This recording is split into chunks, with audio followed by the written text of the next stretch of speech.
Thank you very much, Judy, and thanks for the library providing me with this venue for the event. And I want to thank everyone here and extend a warm welcome for coming along this evening. I didn't expect to see so many. I know I've got a big family connection, but I can see a few faces that I don't know or have forgotten about. Anyway, it's nice to see you all here. Writing this book of memories is something I'd thought about doing for many years. And to be honest, I never thought for sure that I would be disciplined enough for it to become a reality, but it has. Now, forgive me for reading this from notes, but as one gets older, your memory, especially your short-term memory, lets you down. There's many of my generation are suffering from that new disease. What is it they call it now? Google-Zimers. That's when you want to check something on the internet and you get your computer out and you go into Google and then you say, what the damn was I going to check? Now, you young ones can laugh. It's coming to you too. Anyway, that's why I chose the title of the book, Recalling the Past While I Still Can. It's a collection of things that I remember from childhood, throughout my life, incidents and experiences, some funny, some scary, some emotional. So I'm going to read a couple of excerpts from the book, which I hope will give you a wee insight into what the book's about. The first one is from the chapter on school days. Just after the end of the war, when I was 7 years old and rationing was still in operation, we used to queue for the butcher's shop across the road from where we lived in High Street. A number of boys were sent out early on a Saturday morning to keep the place in the queue. This would be any time from 7:30 a.m. and the shop didn't open till 8:30 or 9. So naturally, boys would get a bit bored, so a ball was procured and we started a football game on the street. Now that sounds a bit dangerous, playing football on the high street, but in 1946 there were very few cars on the road. It became a regular match each Saturday morning, but some old busybody must have complained, as one Saturday 2 policemen turned up and gathered us all together to take our names. We were nicked.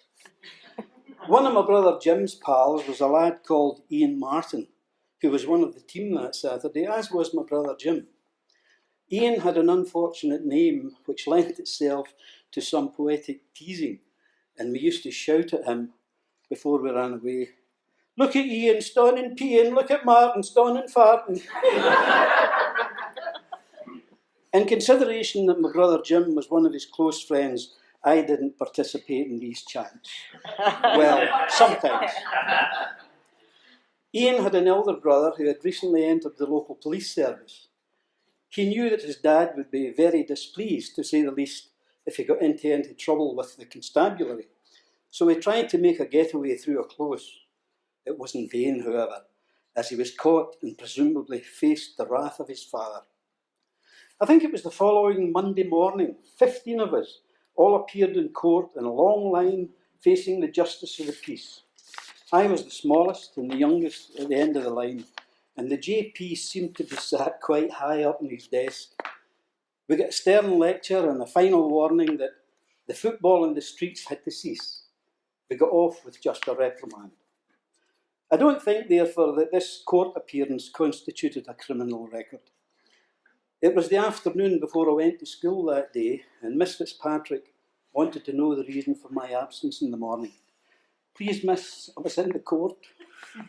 After the story was related to the teacher, with all the other pupils thoroughly enjoying it, the teacher was sympathetic, and then they all had a good wee laugh at my expense and were drawing sketches on the blackboard of the police chasing the boys.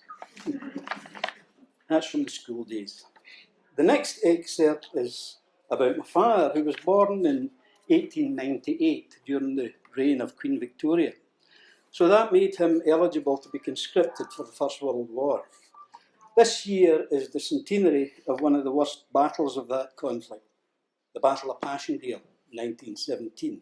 You'll have seen a lot of it on TV this week. My father was wounded in that battle and shipped home. He was probably one of the lucky ones, despite his injuries. Perhaps that experience in the trenches had a bearing on the fact that alcohol was a strong influence throughout his life, which resulted in him neglecting some of his parental duties. So here's a wee excerpt from the chapter on my father. One way, perhaps the only one, in which my father did have an impression on me was the sense of humour.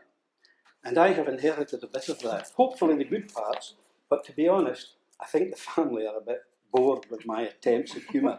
Oh God, another daddy joke. He always tried to make light of everything, and no matter who he was talking to or what the subject of conversation was, he tried to butt in with funny remarks.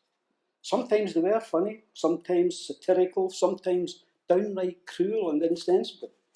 He didn't mind offending people, but he got away with it because mostly his audience would see the funny side, and being only about 5'4" in height, and never to my knowledge been known to be in any physical scraps, I would have thought that he must have taken a few risks in the pubs if he sarcastically offended one of his fellow drinkers. Maybe his height saved him, or maybe he was paying for the drinks. An example of how blunt he could be and still try to introduce humour to the situation is evident in this incident. It was after my father rejoined the family and moved into our house in Fairview, Calderbank. It would be around 1952 or 53. My mother was a member of the Women's Guild at the church. So also was another lovely woman. In the interests of anonymity, let's call her Mrs. Conley. With a son a priest and a daughter a nun, Mrs. Conley was a devout Catholic woman. My father was at the bus stop one day, and he and Mrs. Conley got involved in discussion, which it appears developed into a kind of disagreement on some subject. Knowing my father and the language he would use when he felt the argument or discussion was not going in his favour, it appears that he told Mrs. Conley to go and have a shite. She was obviously and justifiably offended at his language, so much so that she did mention it to my mother when at the Women's Guild meeting, although she did not relate verbatim the exchange of words. My mother did confront my father on the matter and said to him, Mrs. Conley was really upset at whatever you said to her at the bus stop. What on earth did you say to the woman? My daddy didn't enlighten her, but said he'd apologise next time he met her. A short time later, he told us that he sorted out the problem with Mrs. Conley. He said that he again met her at the bus stop and said to her, Mrs. Conley, remember the last time we spoke, I told you to go and have a shout? Well, don't bother your arse. Somehow I don't think she would have seen or appreciated the humorous connections. Well, I hope that gives you a wee inkling into what to expect when reading the book. I'm not going to read any more, otherwise you won't need to buy any, and that's the whole purpose of being here tonight. The book is priced at only £6, or 2 for £12. If you've not already bought one, they're on sale here, and they would make nice stocking fillers for Christmas for a few of your friends. So just buy a few extra.